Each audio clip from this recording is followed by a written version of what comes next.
有没有今年跟我一样？Has anyone else been as broke as I am this year? Let me tell you how bad it's gotten. I haven't bought any clothes for my son. He's still wearing last year's clothes, including his pajamas. I didn't buy anything new for him, except for a pair of shoes because his feet grew. I just made do with what we had, including his school uniforms. I haven't bought any new clothes for myself either. I'm wearing last year's stuff. My hair hasn't been cut in 6 months, as you can probably tell. And skincare products? I'm using Dabao, the cheapest skincare brand in China. I don't know why this year turned out like this. The vlogger, a well-dressed professional woman, was once part of the middle class, but she now describes her life as financially strained. Her followers shared their difficult situations in the comments. I used to have 60,000 yuan in savings. Now I have debt of 300,000 yuan. Everything is falling apart.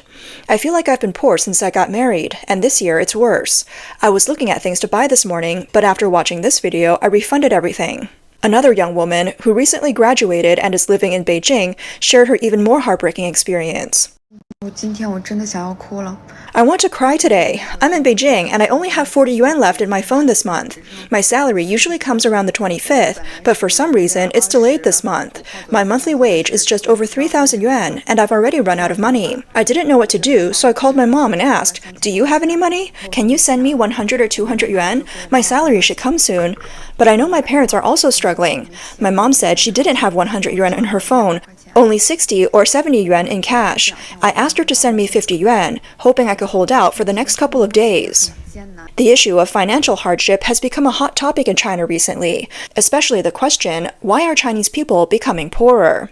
Despite official claims of GDP growth, ordinary citizens continue to feel the pinch with struggling businesses, a sluggish real estate market, rising youth unemployment, and an overall tightening of household budgets. In April, the ongoing US-China trade war escalated, leading to pessimism among those in the foreign trade sectors in cities like Shanghai, Guangdong, and Zhejiang. As of now, the Chinese government continues to maintain its hardline stance on the trade war, claiming that China won't back down, but many consulting firms and economic experts predict that China's export-driven economy will face even greater pressure than the US over the coming years. Small and medium-sized businesses are expected to close down, layoffs and salary cuts will be more frequent, and the cost of living will rise, leaving ordinary citizens trapped between high prices and low wages. Our business with American clients has become impossible. Just this week, I sent goods to the US worth $500, and now I'm being charged an additional $700 in taxes, which is about 5,000 yuan. Plus, the shipping costs another 1,000 yuan. How can we continue doing business like this? Some online commentators have responded, saying, if you can't do business with the US, then don't. Why insist on dealing with them? Others, including pro-government commenters, blame the economic difficulties and poverty on the US, claiming that the trade war is causing China's financial struggles and that the Chinese Communist Party system is superior. Today, we will analyze this controversial topic that's heating up on social media in China, the deep implications of this tariff war. Experts say that the tariffs signal that the US no longer wants to buy Chinese products. But why does this mean that China becomes poorer? To understand, we need to look back in history. Western nations provided China with preferential trade status and access to their markets. In May 2000, the US granted China permanent normal trade relations, believing that after the collapse of the Soviet Union in 1991, China's trade with developed Western countries would lead to economic growth. They expected China to follow international rules, gradually moving towards a democratic system, and thus China formally joined the World Trade Organization in December 2001. Joining the WTO opened up international markets to China, bringing in foreign capital and technology, allowing Chinese products to flood global markets. China has become known as the world's factory, creating job opportunities and significantly raising incomes. China's prosperity was driven by international markets and the hard work of its people, not by the supposed advantages of the CCP system. The Chinese government leveraged Western funds, technology, and markets while exploiting its labor force and recklessly destroying the environment for profit. Since 2010, China has been the world's second-largest economy. However, despite decades of supposed economic growth, many Chinese citizens still earn less than 2,000 yuan per month. The World Bank's 2023 report indicated that a large portion of China's population still lives below the international poverty line of about 400 yuan per month, or below the poverty line for middle-income countries, which is around 1,200 yuan. Additionally, data from the World Inequality Database in 2024 showed that China's richest 10% holds 68% of the country's wealth. Most of the wealth generated by ordinary citizens has flowed into the pockets of the CCP elite. Meanwhile, the government continues to drain resources from the public through rising housing prices, education costs, and healthcare expenses. This has left ordinary Chinese people unable to save money, and even if they manage to put aside some savings, there's no guarantee in the banks or investments. The wealth disparity is a direct result of the CCP's monopolization of resources and systemic corruption. As discussed in the book, The Nature of Poverty, which was written by two economists, one significant cause of poverty is the widespread dissemination of misinformation. True information is critical, yet it's precisely what the CCP works hardest to keep from the people. Although the financial sector is profitable, frequent financial scandals such as the P2P lending crisis and e-rent scams were driven by local governments and banks promoting fraudulent schemes that ultimately left ordinary citizens with losses. After the events, the government pretends to strengthen oversight, but this is just a diversion as higher-level power struggles and wealth extraction are at play. Stock market manipulation is controlled by the elite, and small investors are left bankrupt. The system's flaws result in ineffective oversight, and these incidents often go unresolved. In 2012, the CCP's 18th Congress report mentioned common prosperity. Over time, more and more Chinese people have seen through the lie, realizing that the CCP's so-called economic stimulation and consumer encouragement are little more than false advertising and temporary measures. For example, the government's push to expand domestic demand and create a dual circulation economy has led to an overemphasis on real estate development, depleting the savings of many families and exhausting the wealth of 3 generations of Chinese citizens. Long-term distorted economic development is unsustainable. Ultimately, economics is shaped by human behavior, which is governed by morality. A morally bankrupt economy cannot endure. Since its inception, the CCP has systematically undermined the moral fabric of society, making today's economic hardships inevitable. Recently, some individuals affected by the economic downturn have lost their jobs, and in the CCP's misleading propaganda, they've been led to blame the Trump administration, claiming that the trade war was a deliberate attempt by the U.S. to prevent Chinese citizens from living well. Those who understand the CCP know that this is their usual tactic of shifting blame and deflecting responsibility. The CCP's propaganda always claims that its successes are due to its wise leadership, while all failures are attributed to others. The CCP will never admit its faults. Experts like Professor William Yu from the UCLA Anderson School of Management, former governor of the People's Bank of China, Yi Gang, and Chinese economist Zhao Xiao have all pointed out that while the trade war appears to be a battle of tariffs and economics, its root cause is China's long-standing disregard for international trade rules. WTO rules are market-driven, favoring free trade and fair competition. However, the CCP insists on maintaining party control over enterprises, and many foreign companies investing in China report that doing business in China is marked by widespread corruption and a non-market, state-driven approach. In mid-April, the European Union Chamber of Commerce in China released a report criticizing the CCP's Made in China 2025 strategy, which has been implemented since 2015. It uses government subsidies, forced technology transfers, and protectionist policies to strengthen domestic monopolies, pushing out foreign companies and exacerbating global trade tensions. The report highlighted that these practices violate fair competition principles and have damaged international businesses' confidence in the Chinese market. To stimulate exports, the CCP provides government subsidies and export tax rebates, aiming to use low prices to undercut competitors and disrupt global trade. All economic activities must align with political needs, and businesses and individuals face the constant risk of having their assets seized. For this reason, Western market economies have never recognized China as a true market economy. As the Wall Street Journal reported, Huawei's rise from a small company to a global telecom giant didn't come from business acumen alone, but rather from decades of various subsidies from the CCP. Here are just a few examples. Loan support. State-owned banks provided Huawei and its customers with long-term low-interest loans. Tax benefits. From 2008 to 2018, Huawei avoided at least $25 billion in taxes through various exemptions. Direct subsidies. According to official annual reports, Huawei received up to $1.6 billion in direct subsidies since 2008.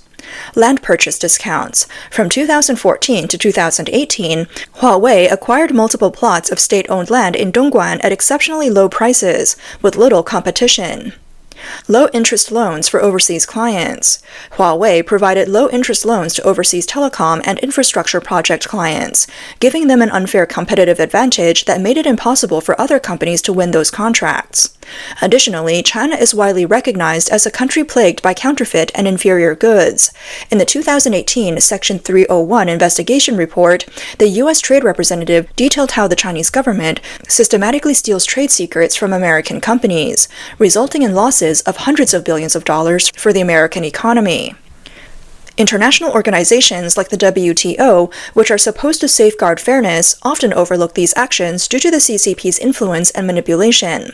Many foreign companies investing in China have faced disputes and significant losses due to counterfeit goods, trademark and patent issues, with their intellectual property often unprotected.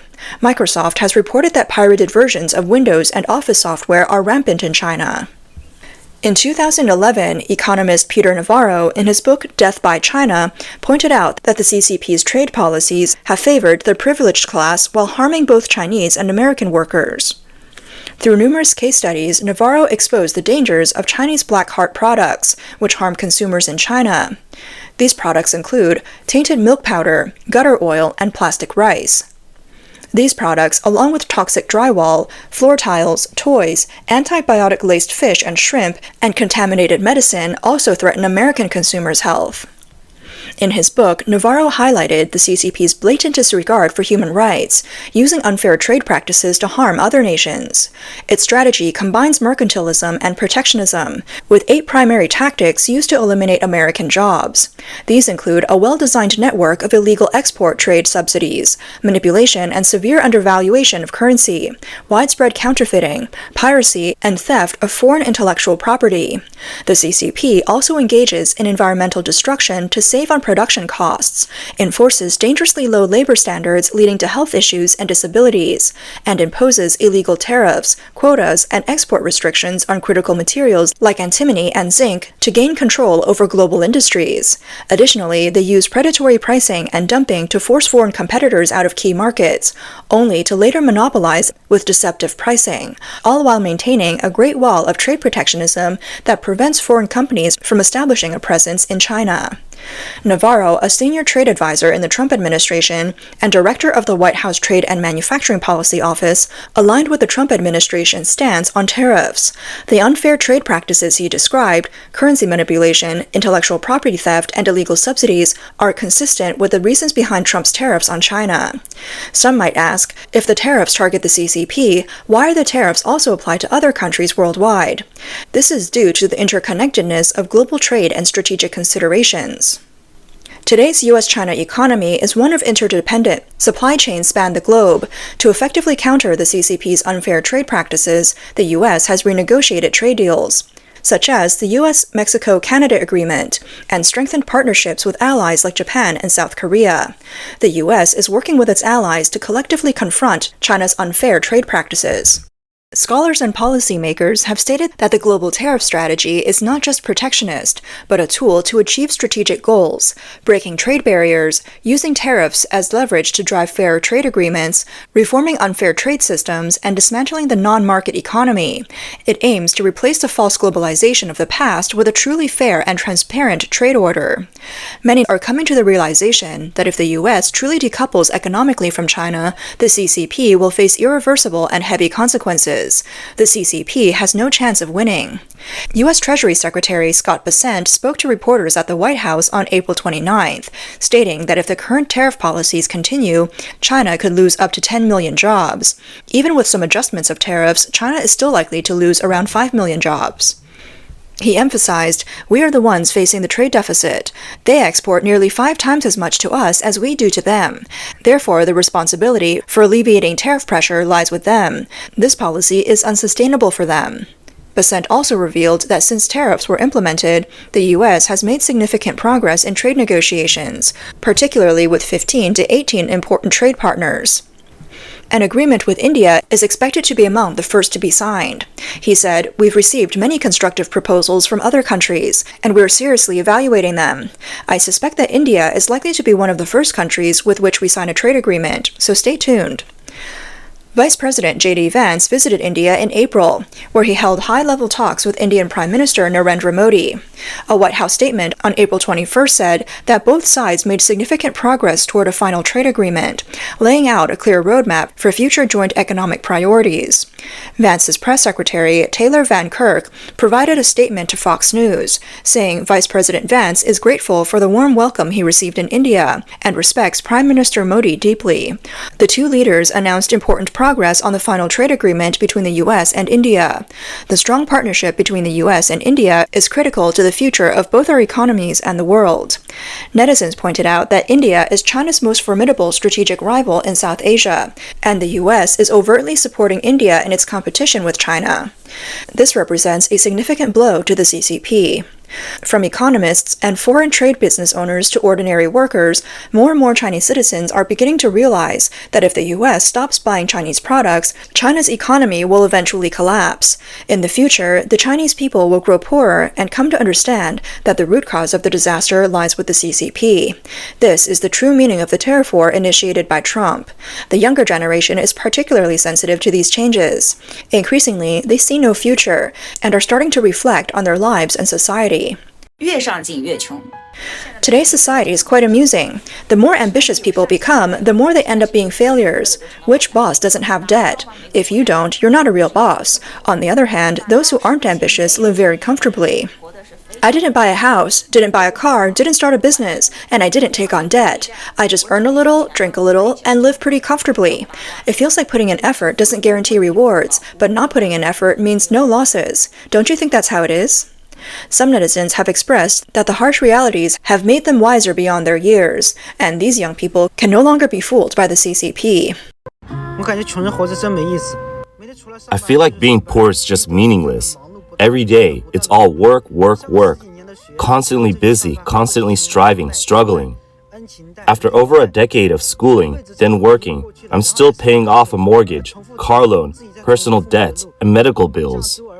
My life is pretty much over, and then I'll have a kid and repeat my path, just like my parents did. This cycle keeps going. Someone tell me, what's the point of living as a poor person? Netizens have commented that this young man has started reflecting on his life. In such a brainwashed environment, he hasn't turned into a CCP supporter, but has instead been forced to become a philosopher. These individuals represent China's future and hope.